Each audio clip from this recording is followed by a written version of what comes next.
A to Z with Mark Zinno, part of Locked On Sports Atlanta, and it starts now.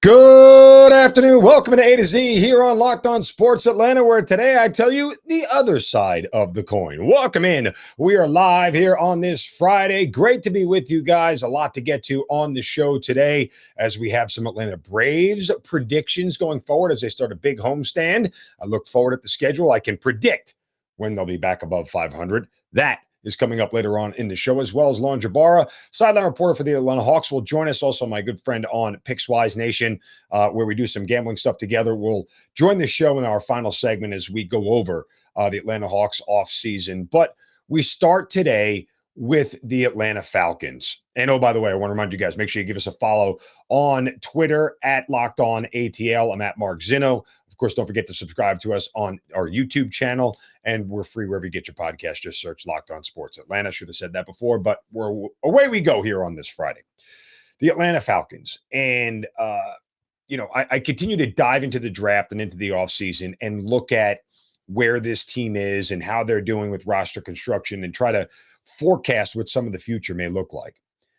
And I've spent a lot of time over the past week screaming about how the Falcons have to figure out what Desmond Ridder is and figure out if he can play and figure out, what they need to do going forward, because the quarterback is the most important part of a rebuild.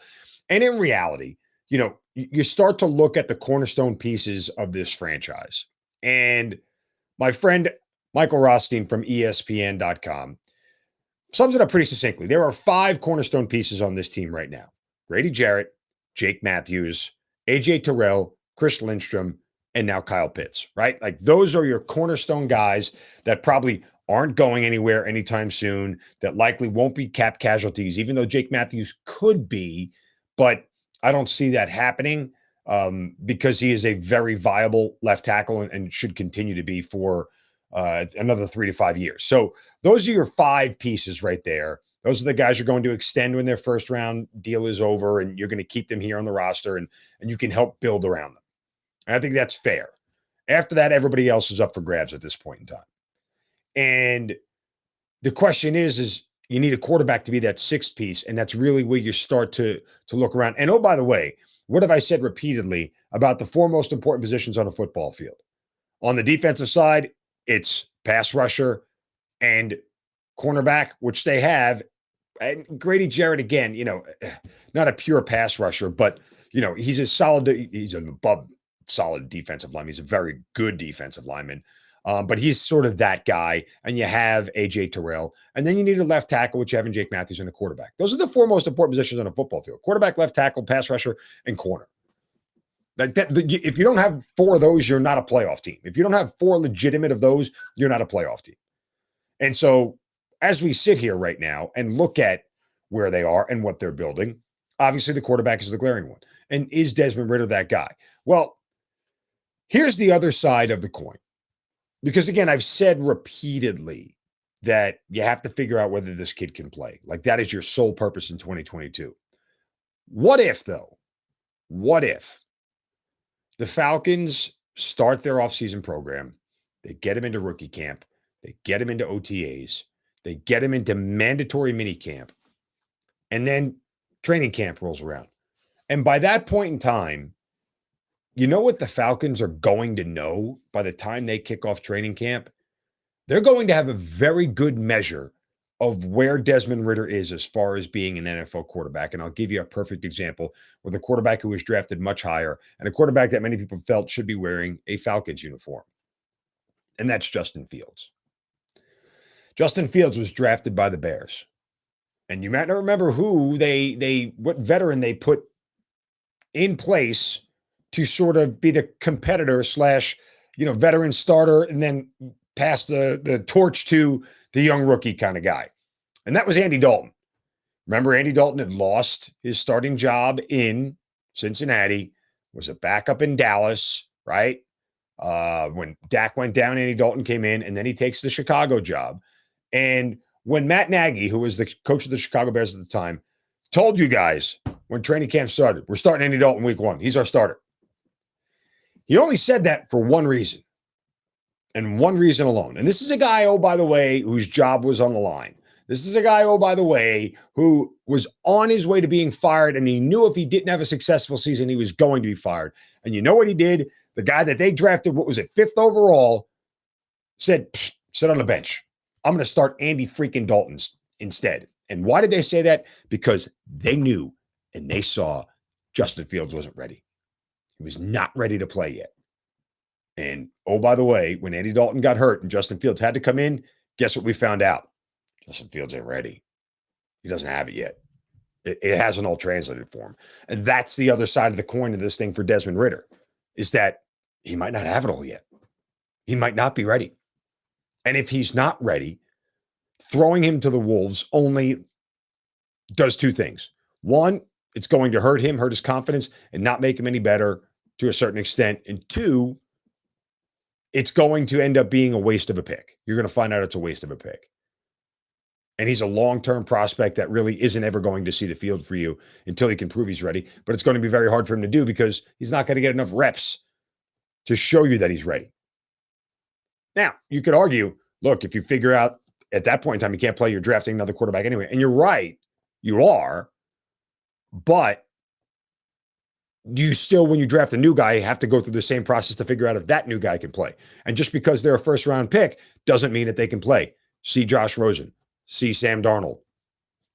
I mean, there are plenty of first-round quarterbacks who can't see Daniel Jones, who can't play, who aren't good enough to be franchise quarterbacks. So you're just delaying the process a whole nother year. That's the kind of rub of this whole thing. And so I am 100% on board with them figuring out if Desmond Ridder can play. But if they know early on that he can't play, and you see that Marcus Mariota is anointed the starter by the time training camp rolls around, tells you all you need to know, that they saw very early, they saw very easily, Desmond Ridder is not ready to play in the NFL yet. I hope that's not the case. I hope it's not, because if it is, the front office has got to be scrambling to figure out what they're going to do long-term about the quarterback position, because whether we want to admit it or not, right now, Desmond Ridder is the long-term solution. That's the guy who will be here for at least 4 years. Now, that may only be in a backup role. They may be able, the landscape may change and other quarterbacks may be available and things may change. And, who can predict any of that? Nobody can. But the point simply is that finding out that he can't play is a bad thing. That's not a good thing at all. It starts your process all over again. And what is year 0 right now of the rebuild? You're going to repeat year 0 until you get the quarterback long-term figured out. That's the situation that the Atlanta Falcons are in right now. And I hope I don't hear those words. But trust me, if at any point in time before training camp starts or early on in training camp, they come out and say Marcus Mariota is our week 1 starter, it's because Ridder's not ready. There's no reason for them not to have an open competition. That makes no sense. Right? And go back to Russell Wilson, who won the job over Matt Flynn years and years and years ago in Seattle. They saw coming out of camp, this was the better option. I know you guys think like training camp is just a couple of practices and the three preseason games. There is hours and hours and hours of film that they comb over from right now when rookie minicamp start all the way through the final preseason game. Every practice is recorded. Every rep is recorded. They watch them over and over and over again to see what everybody is doing. They have plenty of tape on who can play and who can't. So they're going to find out real quick about Desmond Ridder. And if he can't play, they're going to anoint Marcus Mariota the starter, because the sooner you get rid of that whole distraction, the better off things are. It's going to be an interesting offseason. All right, coming up next, the Atlanta Braves. I feel like I can actually predict when they'll be back above 500. I'm going to look at the schedule and tell you when that's going to happen. That is coming up next. Plus, Lauren Jabara from Bally Sports will join us later on in the show. Stay with me here on this Friday. Appreciate you guys making A to Z part of your everyday Atlanta sports listen right here on Locked On Sports Atlanta. We're free on YouTube and wherever you get your podcast. Make sure you search Locked On Sports Atlanta. We'll be right back.